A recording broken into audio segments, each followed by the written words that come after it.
Ei, antes desse episódio começar, eu queria te pedir um favorzinho.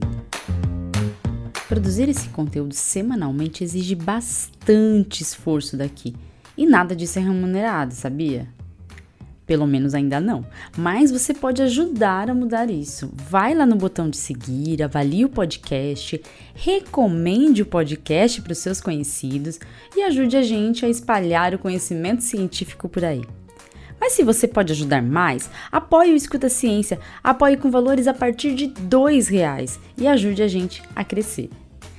E com esse apoio você vai entrar, se quiser, é claro, em um grupo nosso, onde vai poder estar em contato direto com quem produz o podcast. Para você apoiar o podcast, basta entrar no www.apoia.se/Escuta Ciência Podcast. Ou ainda você pode apoiar pelo PicPay, procurando lá o Escuta Ciência Podcast. Mas você prefere fazer um Pix? Não tem problema, use a chave escutaciencia@gmail.com e faz o Pix. Apoie como puder, seja compartilhando, avaliando ou até mesmo dando aquela ajudinha financeira que colabora e muito com os gastos que temos para colocar o Escuta Ciência ao ar semanalmente. Agora chega de conversa e vamos ao episódio. Escuta Ciência. Se eu falar pra você que esse é o último episódio do ano, você não vai ficar bravo, não vai ficar brava comigo? E eu respondo, é claro. Calma aí, toca de linguiça. Eu preciso descansar um pouquinho, minha gente, e por isso o Escuta Ciência faz o seu último episódio hoje e o próximo episódio, que será o ano que vem, em 2024, vai sair dia 12 de janeiro de 2024. E para fechar com chave de ouro, a gente não poderia deixar de tocar nesse assunto tão importante, que é a retomada da cobertura vacinal de diversas vacinas aqui no Brasil. Brasil! Mas antes, eu sou Letícia Sarturi, sou mestre em imunologia e doutora em biociências e fisiopatologia. E este é o Escuta Ciência. Bom, antes então da gente falar desses dados de retomada de cobertura vacinal, é importante eu contar para vocês de onde vêm esses dados. Esses dados, eles vêm de uma apresentação realizada pelo Ministério da Saúde no dia 19 de dezembro. Essa apresentação buscava, então, tentar mostrar como estão as coberturas vacinais, mas também divulgar um painel do Ministério da Saúde em que a gente consegue ali analisar a cobertura vacinal de cada vacina, por estado. Isso ajuda muito nas tomadas de decisão dos gestores e também auxilia a gente a entender como está o cenário de vacinação no país, independente do local que você quer analisar. Eu fui convidada para estar nesse evento e eu não pude ir até Brasília, porque, logicamente, eu moro em São Paulo e eu não tinha nem tempo hábil para isso, e muito menos aquele tempo que vocês sabem qual que é. Dinheiro! Bom, e considerando que eu não fui até Brasília, eu pelo menos acompanhei isso ao vivo, online, e pude ver esse evento e me emocionou muito esse evento porque a gente tem uma vitória, né? Após um ano de um novo governo, que não é um governo como o anterior, né? O governo anterior, ele era declaradamente anti-vacina. Não estamos falando que o governo atual não possa ter seus problemas, que a gente está tentando resolver os problemas pouco a pouco, porque é um trabalho árduo. Todo governo vai ter problema a ser enfrentado e o que temos agora é um Ministério da Saúde atuante, que não é omisso, e um governo que é pró-vacina, que não estimula nem hesitação vacinal e nem estimula o movimento anti-vacina. Isso é muito bom, essa é a primeira vitória. Mas a vitória maior foi que com os dados, com o trabalho, melhor dizendo, deste governo Lula, com o Ministério da Saúde, sob o comando da ministra Nízia Trindade, a gente conseguiu ter uma vitória muito importante já no primeiro ano. E essa vitória muito importante importante já no primeiro ano, é para se comemorar, é pra gente realmente tentar ser feliz aos poucos. Lógico que a gente tem muito o que fazer, mas a gente precisa sim comemorar essas pequenas vitórias, porque nós passamos por um período muito sombrio nos últimos 4 anos. Para te posicionar então no contexto do que estava acontecendo nos últimos anos, a gente tinha uma tendência de queda das coberturas vacinais, uma curva decrescente na porcentagem da população alvo da vacina, não de uma vacina, mas de várias vacinas, que estava se vacinando. Então, a gente tinha que atingir, por exemplo, 95% da população alvo para aquela vacina, mas a gente estava atingindo menos do que isso, bem menos, e ano após ano a gente estava vendo uma tendência de queda nessas coberturas vacinais. Essa queda na cobertura vacinal tem vários fatores envolvidos e a gente não vai falar sobre isso, mas um fator importante que eu quero destacar é o fator do movimento antivacina. O movimento antivacina é um movimento que já vem há um certo tempo. Na verdade, o movimento antivacina existe desde que existe vacina, mas o movimento antivacina aqui no Brasil tem crescido nos últimos anos. Com a extrema-direita no poder, a gente teve todo tipo de conteúdo de desinformação a respeito das vacinas de Covid, mas não só das vacinas de Covid, e por isso que nós estamos falando de movimento antivacina e não estamos falando de hesitação vacinal. Esses grupos políticos tentaram desestabilizar a vacinação no país, gerando todo tipo de desinformação que era compartilhado nas redes sociais e amplificado por seus seguidores. Veja, hoje nós temos pessoas que já foram para a vacina um dia, mas que mudaram esse pensamento e hoje são anti-vacina por causa de uma ideologia política que fez com que elas tivessem algum tipo de hesitação primeiro e depois fossem pessoas que não querem a vacinação, que desestimulam a outras pessoas de se vacinar, e isso é muito grave. Esse é o ponto mais grave do que nós estamos vivendo. Por isso, quando você vir em alguma rede social algum tipo de desinformação de vacina, corre lá para desmentir. Se você não sabe desmentir, já fala que para essa pessoa procurar as fontes ou pergunte quais são as fontes. Na maior parte das vezes as fontes são sites de fake news, sites estrangeiros de fake news, mas que são sites de fake news. E também tem muitas pessoas ligadas a esse movimento antivacina que acabam citando, falando que dados do governo de alguém, de algum país, mas esses dados nunca são encontrados nos sites oficiais desses governos. Ou seja, nós temos que ficar espertos e atentos, porque o movimento antivacina está pouco a pouco tomando conta do nosso país, e se a gente não cuidar, a gente vai ter, daqui a alguns anos, mais gente não se vacinando do que se vacinando, e isso é perigoso. A partir do momento que cai cobertura vacinal, a população fica desprotegida.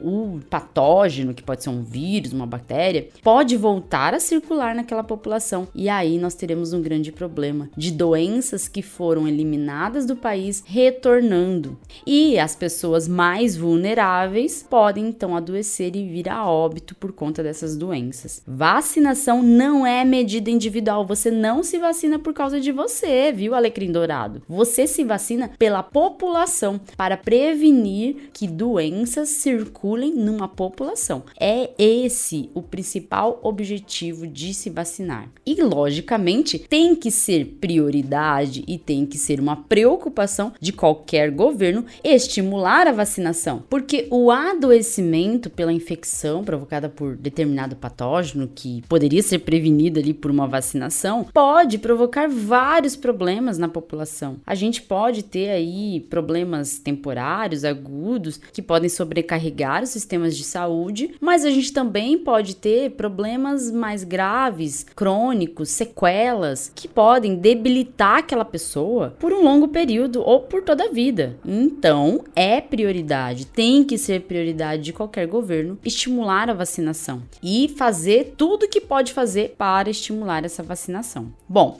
no primeiro ano, então, do governo Lula, foi tentado fazer exatamente isso, né? Dentro das prioridades. É claro que a gente queria, sim, que mais pudesse ser feito, mas eu entendo, e isso eu falo para vocês que não é um passar pano, mas é compreender a complexidade do que a gente está falando. A gente está enfrentando o crescimento do movimento antivacina, a gente está enfrentando políticos de extrema-direita que estão estimulando em suas redes sociais o movimento antivacina, e não só isso, políticos que estão brigando pelos meios institucionais para remover vacinas do PNI. Sim, nós estamos tendo isso. Políticos de extrema-direita têm se unido para tentar fazer com que a vacina de Covid não fique no PNI, para que a vacina de Covid não seja obrigatória para crianças, sendo que só em 2023 a Covid matou mais de 100 crianças. E quantas crianças foram mortas pela vacina? Nenhuma. Então, a gente precisa reforçar essa mensagem. Não podemos permitir que o movimento antivacina cresça no país e não podemos reeleger políticos que estimulam o movimento antivacina, porque isto não é mais nada além de movimento antivacina. Esses políticos estão usando da inocência de pessoas, estão manipulando a opinião pública para promoverem a sua agenda eleitoreira, para ganharem votos. E isso é muito grave, gente. Isso é muito grave. A gente precisa se unir para não reeleger esse tipo de político. Político que brinca com a vida de uma criança, que põe em risco a vida das crianças do Brasil para ganhar votos por causa de uma ideologia absurda, uma ideologia que prega morte. A gente não pode permitir que esse tipo de político esteja em algum tipo de posição de poder e possa, de alguma forma, fazer com que a gente perca um dos bens mais preciosos que a gente tem aqui no país, que é a vacinação. Por isso, eu compreendo que os esforços do governo nesse primeiro ano foi tentar estimular a vacinação de alguma forma.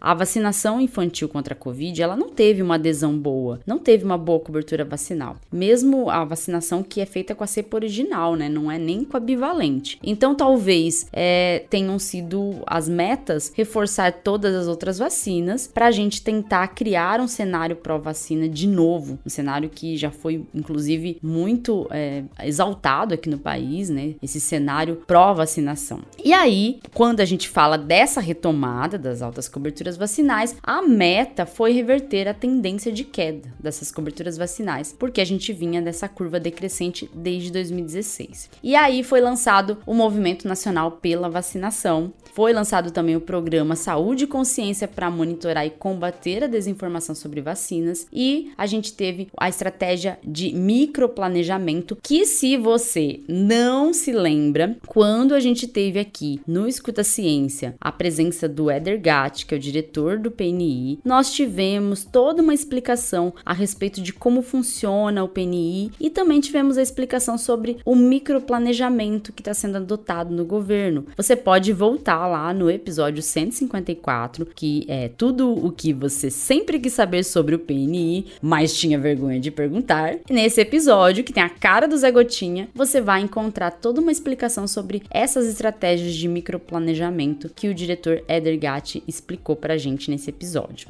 Além disso, foram repassados 151 milhões de reais para estados e municípios para tentar estimular, então, essa vacinação. E algumas regras foram padronizadas nos sistemas de informação de registro de doses das vacinas aplicadas, e isso foi relacionado ali à Rede Nacional de Dados em Saúde. Os resultados, então, que a gente obteve com esse tempo aí, estimulando a vacinação, adotando medidas em redes sociais para que essa vacinação fosse estimulada e que a desinformação fosse desmentida, nós tivemos, em menos de um ano, das 8 vacinas recomendadas com 1 ano de idade, 7 apresentaram aumento das suas coberturas vacinais em 2023. Todos os estados apresentaram aumento de cobertura para a vacina DTP. e 26 estados aumentaram cobertura de poliomielite e primeira dose de tríplice viral. 24 estados aumentaram a cobertura de hepatite A meningocócica e primeira dose de tríplice viral. 23 estados aumentaram cobertura da vacina pneumocócica. A vacinação nas escolas ajudou também muito, tá? A gente teve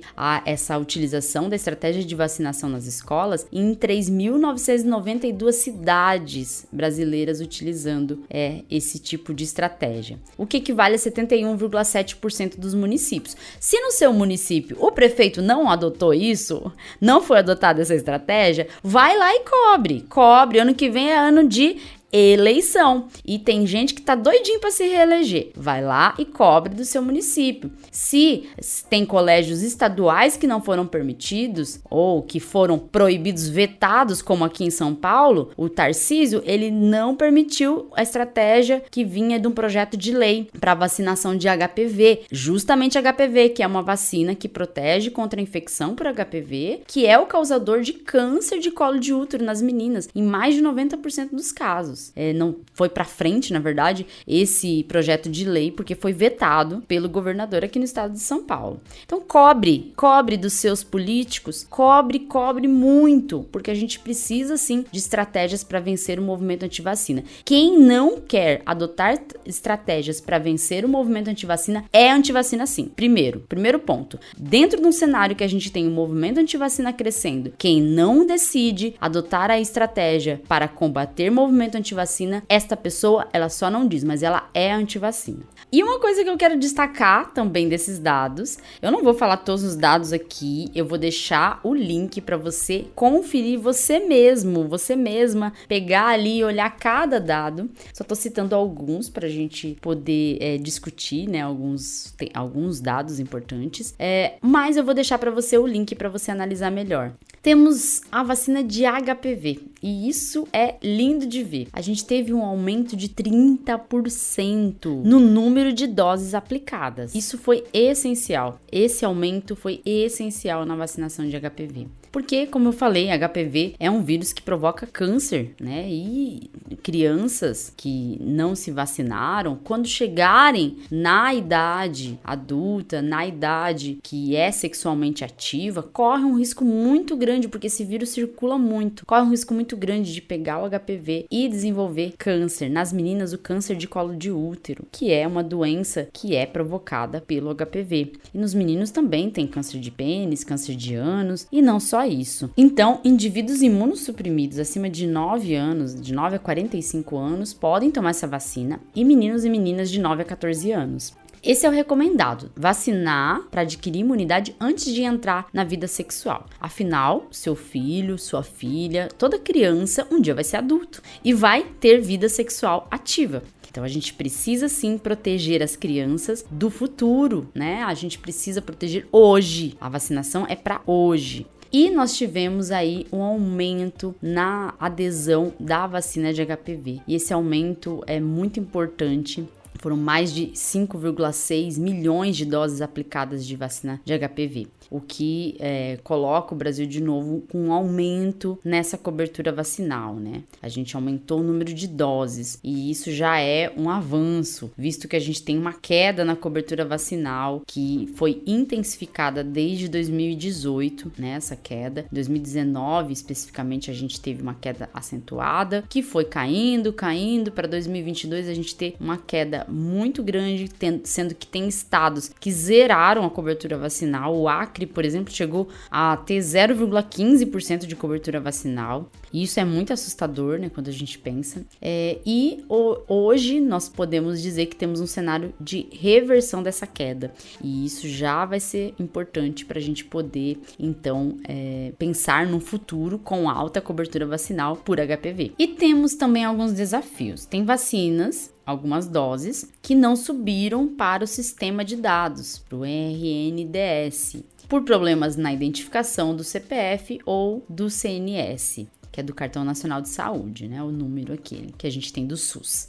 Então tem aí mais de 5 milhões de vacinas, de doses, né, que não subiram esses dados. São dados, às vezes, que tem o CPF, mas não tem o CNS, tem dados que não tem CPF, mas tem CNS, tem dados que tem os dois, mas não subiram. Então, também temos problemas na ponta do serviço, às vezes, que faz com que a gente não consiga ter todos os dados para entender mais sobre como está acontecendo a vacinação no país. E agora nós temos o painel da Rede Nacional de Dados em Saúde. Esse painel, ele serve para ter todos os dados ali, para a gente integrar os dados e poder ter uma facilidade, né, em analisar o cenário e saber mais sobre os dados de vacinação. Então, além da gente ter melhorado a cobertura vacinal, foi apresentado o painel de dados, o painel da Rede Nacional de Dados em Saúde, né, o RNDS, que vai então juntar ali, ter todas as doses atreladas ao CPF do indivíduo, ao vacinador ou vacinadora e à unidade de saúde. Teremos integração com outras bases de dados e também,